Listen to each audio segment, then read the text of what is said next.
Welcome back to Up in the Blue Seats, your Rangers podcast from the New York Post. As always, it's Mollie Walker, and I'm joined by Hall of Famer Larry Brooks and former Ranger Brian Boyle. I hope everyone enjoyed the holidays. Happy New Year to all. We did take a little break last week for the holiday. I hope nobody minded, but we're back now and have plenty to talk about, as has been the case for a few weeks now, it feels. To recap, the Rangers lost back-to-back games to the Hurricanes and Devils before the holiday break. That included an ugly and, quite frankly, humiliating 5-0 loss in New Jersey. Then they finished the year with a couple losses in Florida to the Lightning and Panthers, but they started 2025 in the win column with a solid 2-1 win over the Bruins Thursday night at MSG. But the biggest news since we last spoke is Igor Shesterkin getting put on injured reserve with an upper body injury. He'll miss at least 7 days, so I believe that projects him to return against the Stars if he's ready. There hasn't been any indication if it's longer or not, but Larry, let's start with you. What was your reaction to hearing that when it rains, it pours now Igor Shesterkin is on injured reserve? Well, actually, I don't mind him being down for, I don't want him to be injured, obviously. I have no idea what the extent of the injury is.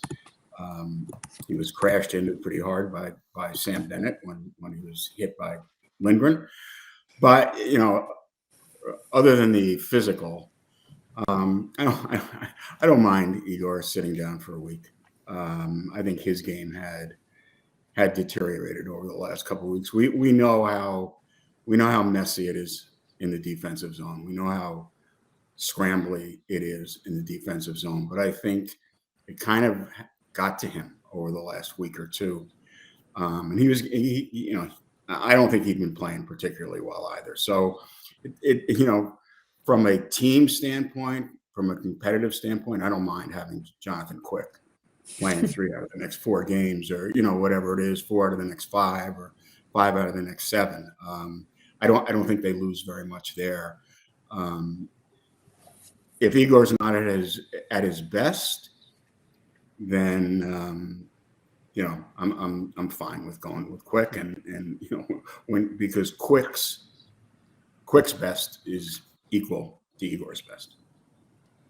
He showed that last night. He was spectacular. That was one of the best performances I've seen. And yeah, I agree with you, Larry. He was a little off, couple leaky goals here and there. When he's on, those don't go in. Let him reset. Hopefully it doesn't linger, though. There should be a little concern there. Anytime anybody goes to IR, you hope it doesn't linger.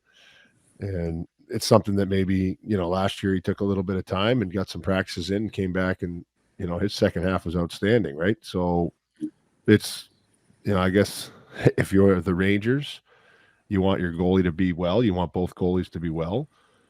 But you want that as well. Like, when he's back, let's get that second half Igor back. Yeah. When you're a number one goaltender at the status of Igor Shesterkin, you have to be able to rise above the play in front of you, right? And he did for about a month. Again, this has been it's chaotic, much of the time in front of him, in front of Quick. Quick's numbers took a real beating too through December. But I think when you're at that level, you can't just say, well, the team's not playing well in front of me. He never says that. No, of course not. He never says that. But in your mind, you have to be able to be. You have to be the best player, right? He's their best player. You have to be their best player. And so I think Igor needs to be a little bit better when he comes back. Again, hopefully the injury is not serious. Hopefully it is not a long-term issue. But when he comes back, he needs to be a little bit sharper. Mm-hmm. Yeah, I agree. It is a little chaotic in the D zone. I think they liked last night in the D zone. I didn't. It was a little Well, it was a little. It was better. outside, right? But they were, and a lot of it was optics because the Bruins were trying to make seam passes, and they converted in the second and the third. Thought they had some good stick. Actually, thought Will Borgen had some. He had one shift where he made 2 unbelievable stick checks, and but I'd like him to close out and kill plays a little quicker. They little zone time issue. Jonathan Quick should have the day off today. That's all I'm gonna say. He was in that goalie stance, the ready position for far too many minutes last night. Yeah, I mean, how lucky are the Rangers though to have this version of Jonathan Quick? I mean, Larry and I were talking about it on our way out of the Garden last night, but I mean, his journey aside, but those were some incredible save sequences last night. I mean, the 3 in a row, right and tight, the crazy pad save on Charlie McAvoy. I mean, it's so fun to watch, and it's unbelievable the level that he's at his age, especially after having a couple of down years. But I think that the Rangers are so beyond lucky that they have a guy like Jonathan Quick, and in the locker room too. He's done so much for the locker room too. The class he exudes is so obvious from the minute you walk into the room. The minute you walk up to him, the class he exudes is remarkable. The professionalism that he displays every day, every single day, and that's why, right, a goaltender is a Hall of Famer. That's why the goaltender won 2 Stanley Cups in 3 years and was on a 3rd Stanley Cup winner. He is the epitome of professionalism, class in this league. He's a great advertisement, honestly. I couldn't believe Brett Berard last night coming out and being like, yeah, we were asking obviously just about his play, but he was like, no, he's also taken me under his wing since he's been with the Rangers. And that's not the first time. We saw he did it with Matt Rempe. I've talked to Will Cooley about him. It just seems like he really makes such an effort, especially with the younger players, to make everybody feel like they're included, to make everybody feel like they're part of the team. Like his wife, I wrote that whole story during the playoffs last season about how much his wife and him just believe in bringing the team together, team camaraderie, scheduling the dinners, scheduling the parties. They do that. That's Blake Wheeler told me that his family is the definition of winning, which I thought was such a high compliment to pay to somebody. Well, he gets to play now, and for a team and all that's been said about the team losing some leadership in that room, he obviously has experience, and you can say certain things when you're not playing that much. It's really, really difficult to have a lot to say. I mean, you still go about your business and do your work and try to be as professional as you can and lead by example. But now that he's playing, he can bring the group in and he might be able to have a little bit more to say. I know when I've gone to younger teams and, the coaches want you to say this or that, or it's kind of tough if it's 9, 10, 11 minutes. You feel like you're not really out there. So it's, everybody's doing pretty good. I know you're all trying. What are you going to say? You can't really, he's on the bench with his hat on most nights. It's like, keep it. You just got to stay positive. Now he can, all right, look what I've done. Look at, every excuse in the book for him not to play well. And he puts together a game like last night with like a save you try in street hockey on McAvoy. Like if you pull it off, it's the greatest thing ever. There were saves that were off deflections. He was in such good position. It hit him and went wide. Like there wasn't anything getting by him. No. And the way everyone spoke about him after the game, it was awesome for him. And he's going to have to keep it up because they got to go and win, 6 out of 8 game segments for here on out. Yeah, it was really something. So that's good to start off with a positive. We got a win, got a great feel-good story in Jonathan Quick. Naturally, it goes a little bit downhill from here. Larry, you had a very, very interesting conversation with Zac Jones the other day. Obviously, he hasn't been playing. Could you just give us some insight into what that conversation was like for you and him? He was very emotional. He took time to frame his words. He did. He's frustrated.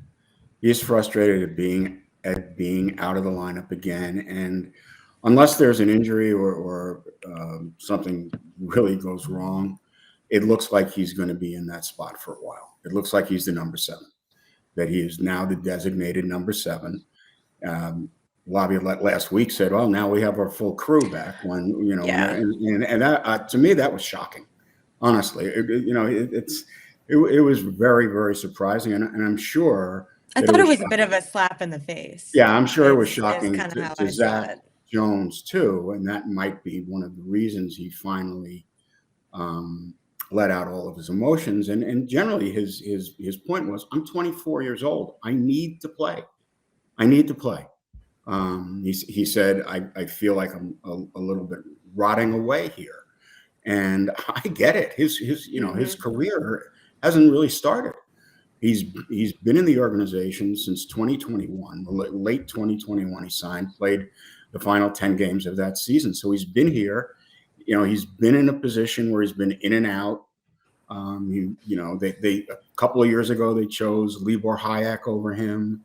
Last year it was Gustafsson, right? And he has always been praised for being a pro, for coming to the rink every day, doing his work, getting better, just sticking to it. And I think through this stretch, where I think he's had highs and lows. He did play 20 out of 21 games, and so he said to me, he said, "I can't say that I don't get a chance." He said, "Because I do."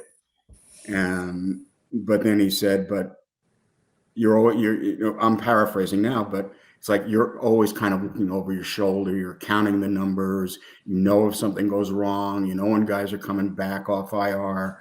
If you're trading for players, you can count. And I'm the one who's out. You can count. Yeah, and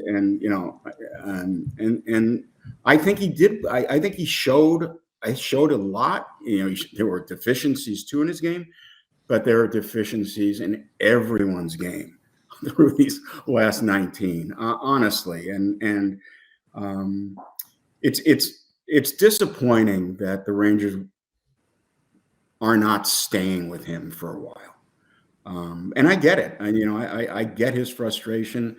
I asked him if he thought he had a path to play here, and he said he didn't know. Maybe he would be here, maybe he'd be somewhere else. I asked him if he'd asked for trade. He said no. He said there's nothing bad about this organization. He said, he's a great team. We have a great staff, but he needs to play. And I think under this coaching staff, his chance to play will probably come somewhere else. Brian, I see you, and I posed the question to you on the flip side of it when I saw the interview. Maybe my second thought was another player is speaking out, and another player is, in some people's eyes, it could be seen as complaining. Just curious how you saw that conversation. So when you have,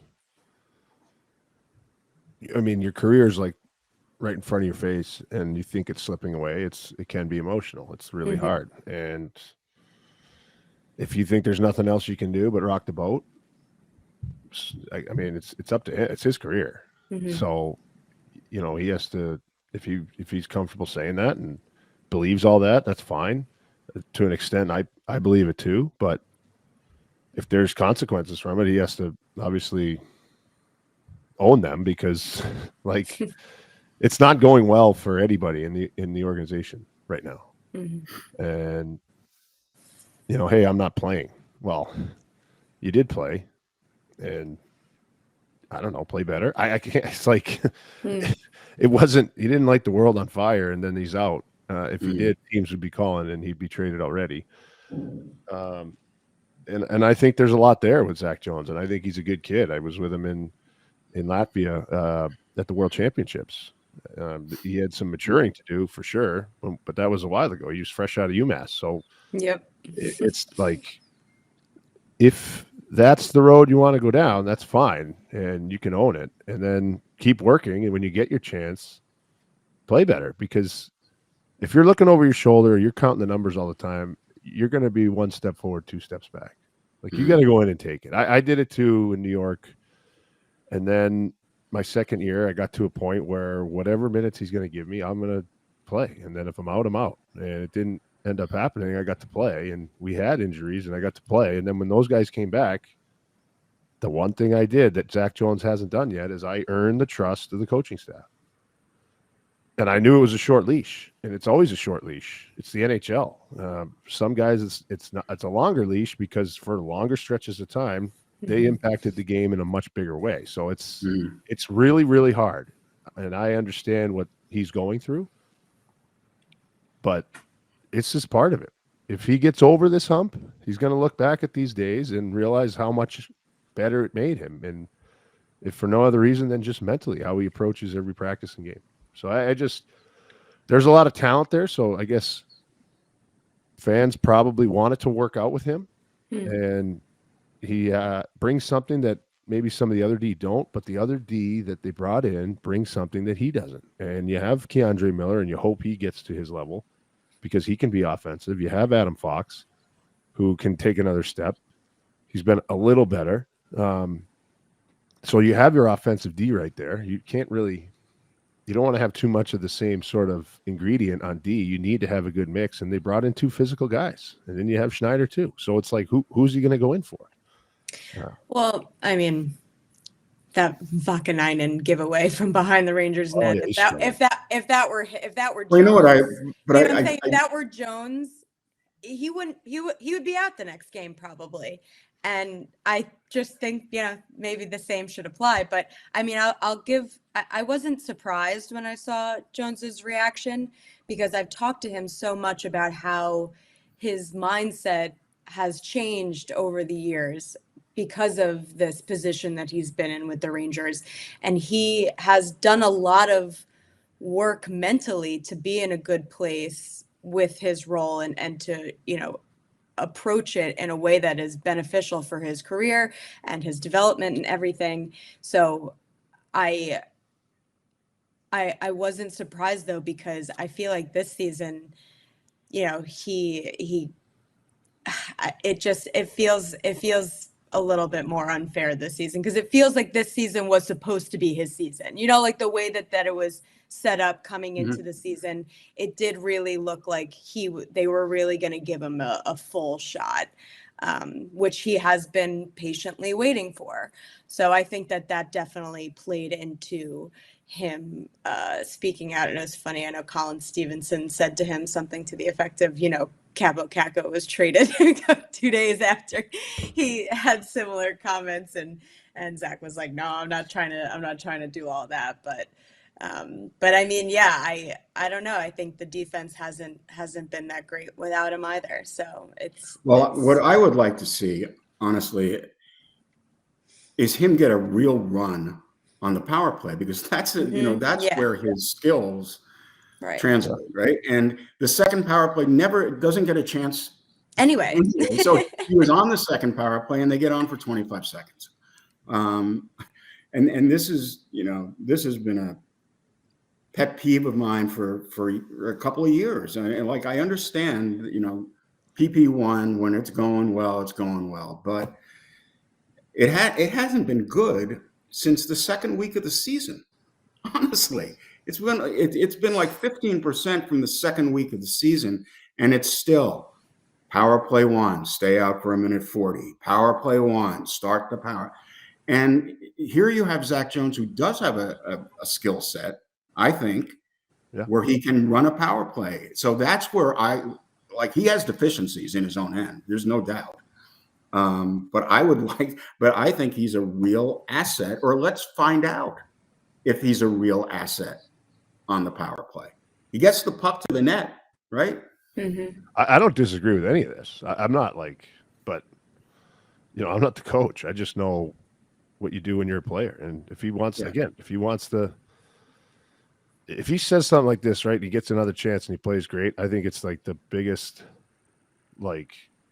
gutsy move ever, and I got to give him a ton of credit. So I'm not like, I don't know, I'm not bashing the kid. I think he you say something like that if you believe in yourself and you want a chance. So that's good. I mean, and if I'm a coach, yeah, kid wants to play, but right now he's not playing. Yeah. Again, I sat down next to him, asked, told him what I wanted to ask him, and he did say, give me a couple of seconds so I can say this properly, so I can say this the way I want to say. So I think it probably had been on his mind. Excuse me. Yeah. We'll see where it goes, because see where it goes. It's not. I mean, I got to give him credit. A lot of times you just swallow it. I know. It's just there's so much frustration. Honestly, it's crazy. in every corner. I just can't believe every corner. It's one after the next, and it's just I said this to Larry, I'm pretty sure, if I'm a guy like Trocheck, or if I'm a guy like, I don't know, some of the older guys who are locked in, I think I would just be like, why doesn't everybody just stop talking? but I understand why, it's kind of, but it's just, I don't think we don't want anyone to stop talking. Of course, never. Not for what we do, but still, I'm thinking about the locker room. I'm thinking about the dynamic. I'm thinking about the vibes and everything, which we've talked so much about because of how off it's been. I just, I can't help it but have that be my first thought is it just feels like the locker room is still in this state. You know what I'm saying? So it's because they're losing. Yeah. No. Well, I mean, because I've been around a lot of teams. I've been around teams where players are outspoken every day and they win. Mm-hmm. So it doesn't necessarily infect the room. It depends what kind of personalities are in the room, how strong they are, what kind of a group it is. But I've covered a lot of teams where a lot of guys were very outspoken and they won championships. So I just think there's so much frustration within the room. And honestly, you don't have Adam Fox speaking out. You don't have Artemi Panarin speaking out. You don't have Mika Zibanejad speaking out. You don't. So it's not like it's not like every place you go, guys are complaining but I just think there's I think they're so disappointed in themselves and in the entire situation way the season has unfolded. There's been so little to celebrate, even when they were winning games early in the season. Everybody knew they weren't playing well, and there was the Jacob Trouba thing hanging over them during the first month or so, and so it's never been clean. It started with Trouba, then on the eve of the opener it's Shesterkin, and so it has just never been clean. Not from day one this year. It's been hard. It's been chaos. A lot of noise. A lot of noise. Yeah. Alrighty, well, we've got some listener subtext questions to get to. If you want to know how to be able to do this, you can go on our New York Post website and go to Post Sports Plus, and you got to sign up for Post Sports Plus, and then you should be able to put your phone number in and sign up for a subtext thread with me, and I send out a bunch of stuff, lineups, news, stories, anything that you can think of. And then I also answer questions sometimes, and we take questions for mailbags and for the podcast, as we're doing right now. So we've got a bunch right here. So I'll just read through, and either one of you can jump out if you feel passionate about responding first. Number one, is a Mika Zibanejad trade possible? From Justin Bresner, Michael McMackey, and Michael Quigley. Boiler? No, not right now. Probably not. I'll say this. I listened to, you guys were in the room and probably asked these questions, but I listened to his teammates talk about him and how thrilled they were for him. And from the puck drop last night, he was much better. He played a more detailed game. He won draws. His goal was obviously awesome for him, but he did all things correctly. He stopped in the D zone. He didn't turn away. He battled more. He skated much better. Their line was better because he was better. The team's not going anywhere if he's not closer to where he can be at the top of his game. Thought the other line wasn't good at all, by the way. Right. No. They had a rough go. Panarin was ghost last night. But anyways, the way his contract is structured right now, there's no way. I think he's due $9 million or something in a bonus. There's a big bonus coming, and he has to agree to anything. Yeah, and it would have to be that, and I would. But I mean, stranger things have happened. I just don't. I think his play has been better. I think he's been more assertive. I thought last night he was more assertive. I thought the line had their best game in like months, honestly. And maybe it was because of Mika. I thought Kreider skated a little bit better. But I also think that the post-game comments from his teammates indicate that they know how important it is for him to regain his confidence, to regain his game. And so they are, attempting to pump him up as much as they can. I mean, the way that Riley Smith didn't even think that it could be his, which it looked pretty close there. He immediately gestured for Mika to go first, without hesitation. He pointed. He said, I were going back and forth about it. I thought Mika the puck was was like, Mika, I'm pretty sure was like, no, that was you. And Riley was like, no, you go first. Yeah, they all understand how important it is for Zibanejad. You want to see that. You want to see that. I think it shows the awareness. I think it's a good teammate move from Smith. But I thought that was very interesting, seeing them go back and forth, and Riley being like, "No, you."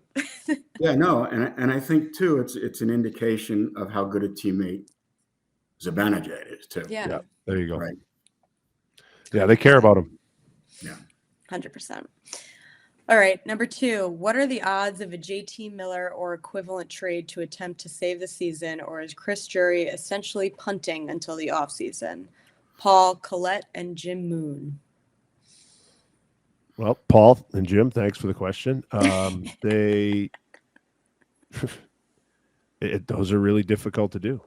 I think that is, what are you giving up? Those are big splashes, and the reason you see fewer and fewer of these blockbusters in season is because of what teams are at with the cap, how many teams are close to the cap, and you need a dance partner and you need assets to go back the other way. But in the Miller, theoretically, it would be Mika, right? I mean, it's money. Yeah, for money, it would be money for money. Term too. Is that something that Vancouver would take a look at? With we're hearing about their issues in the room that seem to be pretty bitter. Yeah. JT has a no move, right? And supposedly he said he'll only waive it to come back to New York. Really? So Vancouver may be in a desperate situation too. But does Mika Zibanejad want to move to Vancouver? I don't know. I mean, it's all from Vancouver's perspective. It's like, well, we got Pettersson, who we know can play a lot better. Maybe we bring over a countryman. But again, it's not Xbox, it's not fantasy. No, it's not. This is fantasy. Armchair GM mode. Fantasy hockey stuff. JT is, knew JT when he was here the first time. I like him a lot. I liked him a lot. Love him. Right. If he and I thought, and I think we talked about this. I think 2 years ago, right, when he was, or in 2022, when there was talk, I would have given up the moon to get him, but Vancouver, instead of trading him, signed him to the long-term deal, because I thought at that point, looking at 21-22 team, JT Miller might have been the final piece. He brings such a different element to the team than they have. He's his swagger, his brashness, his abrasive. And you know what, people. I remember watching him when he was here, young. What a great passer! I honestly, one of the great passers I've seen in a long, long time. Well, look at his numbers. Yeah, he look at his numbers, and he's abrasive. And he's a fiery fella. He's yeah. Rangers could use a little bit more of that for I sure. remember walking in. Were you on the team where I think they beat you beat Edmonton 2-0. The Rangers beat Edmonton 2-0, and then the next day the coach was fired. Dallas Eakins was the coach there. Were you still there, or were you gone? I don't remember which year that was there. But I remember JT. The previous game had, he was always up and down, and he was a guy too. When he made a mistake, he was on the fourth line. It didn't matter, I mean, he had some, he had some brain cramps in the defensive zone. He did. So, but it was always like, he would walk into the locker room, he'd see the grease board, at the morning skate, it'd be 10, and the fourth line, fourth line JT, he'd be walking around the locker room. Oh, man. All right, next one. Igor Shesterkin's new deal starts next season. Is his no trade cover this season, or can they move him? Gary Heinz. Larry and I were talking about this last night. Well, Igor has a 10-team no trade clause this season. This season. So theoretically, they can trade him. There are a few things here. Like, as the season evolves and they make their plan,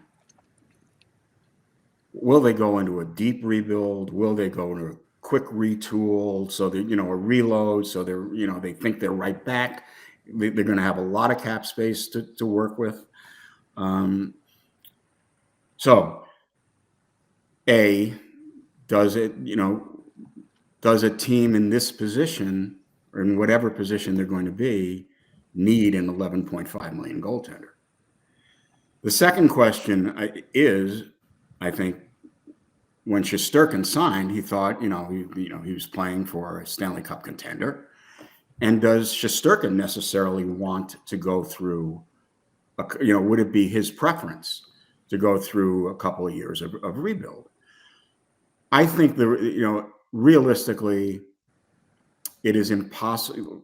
Shesterkin got 11.5, right? And regardless of what you think of it, I'm sure he thinks he took a little bit less to get an 8-year no-move clause. He got the 8-year. I'm sure he traded something for that. So, it's one thing to put Barclay Goodrow on waivers. To me, it's one thing to put Barclay Goodrow on waivers in the summer. It's one thing to attempt to trade Jacob Trouba when his no move, becomes a partial no trade. It's another thing to me to sign a player to an 8-year no move and then trade him 2 months after you sign the contract because you have a window to do that. I think that's unethical. I really do. But I would have a conversation with Shesterkin and ask him, how he feels about the direction of the team. He's not, in this exact same position as Hank was in 17-18, because Hank was toward the end of his career. Yep. And he had been there forever. And so he earned the right to say, yes, I want to be here. And no, I don't. Please trade me. Shesterkin may not have earned that to that degree, but I think you would have to have the conversation to say, hey, are you all in? we have a chance, we have a chance, what would you prefer? That's the way I would go about it if I were the general manager of the team. And if again, I might be the general manager who thinks, no, we want him because we plan to contend next year. Right. Yeah, I think with him, it's whatever the turnaround is a lot quicker. But I think there was language at one point, I thought, when players signed an extension with a no move, it kicked in immediately if they were at UFA age when they signed it. I could be off on that. I thought that happened at one point because there was an uproar of guys getting traded before it all kicked in and whatnot. Interesting. To answer the question, yeah, they could. I think, but no, I don't think that's they will. a plan of theirs. You don't give a guy 8 years and a no move if you don't think he's the number one priority in your organization. All right, next one. My question for you, Larry and Brian, is your opinion on Keandre Miller. Is he a still developing piece the Rangers should invest in long term, or a flawed player that they should trade for other future assets? Gerald Jacobone. I don't know if there's any perfect players. Everyone has a flaw. How well do you get to your strengths is a lesson you constantly have to learn and work at. In terms of developing, he's got a ton more upside. There's moments where he can be dominant. He can be a physical force. He can throw people around. He can skate like the wind. The development isn't really necessarily physical. It's sort of between the ears sometimes, and that's a lot of guys. That was me a lot of times. You can have good games in this league. The best guys, the most impressive players, are the ones that have good games all the time, and then they have great games. Their consistency is off the chart. So, I mean, on a team that's been inconsistent, sort of put it kindly, he's part of that group that hasn't been able to put a string of 10 or 12 really solid games together because none of them really have. There's a lot. He knows. I think he probably heard how great he could be. That gets tiresome. But you look at him, and when he's on, Larry, would you get, if you could get 60 games of Keandre Miller playing 95% of his potential, like you'd sign him up long term, no question. Yeah, no doubt. But the other thing, the thing for me is it is so difficult, at least for me, to evaluate individuals on this team right now when everything is broken down. Like the structure has broken down. Essentially, every player is regressing, and so how do you pinpoint one guy when everything around him is breaking down also? I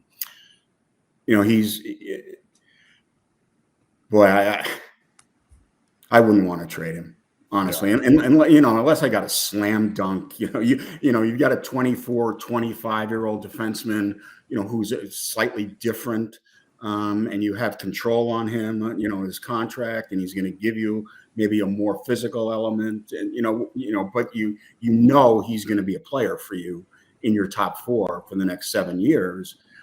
I'm not trading Keandre Miller. I'm not. Now, I'm not sure about the long-term contract this summer either. That's a dicey one. That's a good question. Yeah, I mean that's a dicey one, but they also don't have to commit long-term either. Right. So I know, I don't think there'll be any offer sheets over the summer, for him, because it would have to be at such a high level that, the compensation coming back, I don't think necessarily would make sense. And they could match too. And they can match. So honestly, unless they have a slam dunk deal, just a can't miss return, I'm not trading Keandre Miller. Look at and I'm not saying that he's Victor Hedman by any stretch, but Victor Hedman, until he was, 24, 25, really hadn't. And he played Tampa, where he had his growing pains down in the sun. How old was, how long had he been in the league when you got there, you think? He probably is probably 5 or 6 years, I Yeah. think, because he's 6 years younger than I am. Yeah. And but then he was Victor Hedman. I mean, he was Yeah, always and he a was solid, big, but he's a big, rangy left shot, and like he's still growing into your body, playing a really hard position when you're that long, but when you're on, you swallow up everybody. So I can't imagine you give up on that. All righty, next one. If the season continues to trend in the direction it's trending, both on and off the ice, is Chris Kreider's Ranger legacy getting tarnished? Michael Silvers.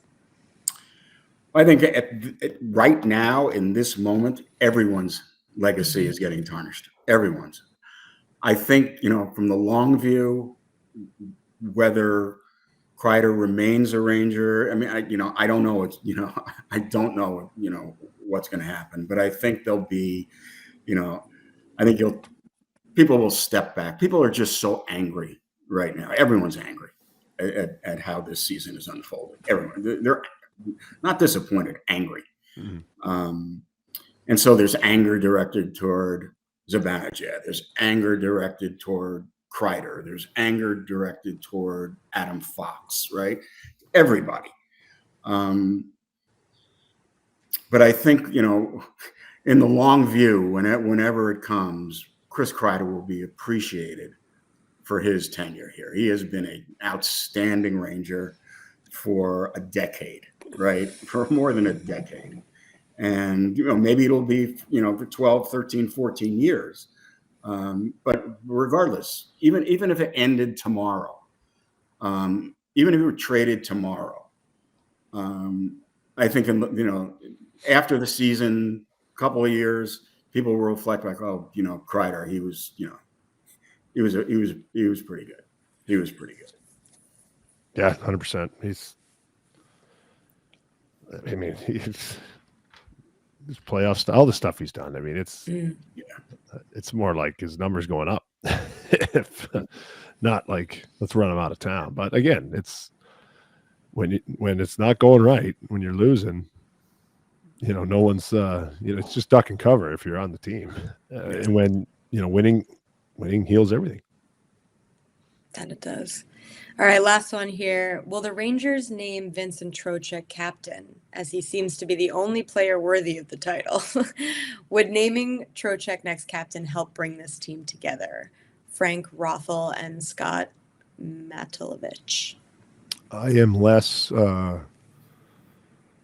put less importance on that. Yeah, I think less inclined. Yeah, I just think that what could help solve this is more of playing winning hockey. They've played well in Florida, lost, made a couple mistakes, but they played well. Starting to turn it around. It's got to be everybody. You can't be like, all right, here, let's put a bullseye on this guy, Trocheck, and he's got to fix everything. If he doesn't, we'll run him out too. I also just feel like Trocheck is not the kind of guy that needs a C on his chest to say what he wants to say. If he he's since Trouba's departure, he's stood up. He's really he's voiced his opinion, and he called that meeting with us to dispute that report about the team meeting. I'm not saying he doesn't deserve it. I think he certainly does, but not even saying I don't think that he doesn't need it. He doesn't need the C. Yeah. I don't get the sense that they're rushing to name another captain. I don't think that's the top of the priority list right now. That's all. Yeah, and the other thing, I actually asked Trocheck. I said, do you think there's been a need to fill a void since Trouba was traded, because you have been speaking out? And he said, no, I'm just the same. He said, this is the way I am. He said that, it's not anything. He said, I was the same when Jake was here. He said, 100%. So I'm going to be myself. Yeah, 100%. Nice. All right. Well, that was fun. Those were really great questions. So fun. Thanks, They were great everybody. questions. And thank you to everybody for participating. And I know there were a lot, so I'm sure either Larry and I will do a mailbag with the leftover ones at some point in the near future. Alrighty, well, that concludes this episode of Up in the Blue Seats. Thank you all so much for listening. Give us a thumbs up. Give us some comments down below if you have a different answer or take on any of the questions that we addressed here today. We'd love to hear what you think. Alrighty, see you guys next week. See ya. Bye.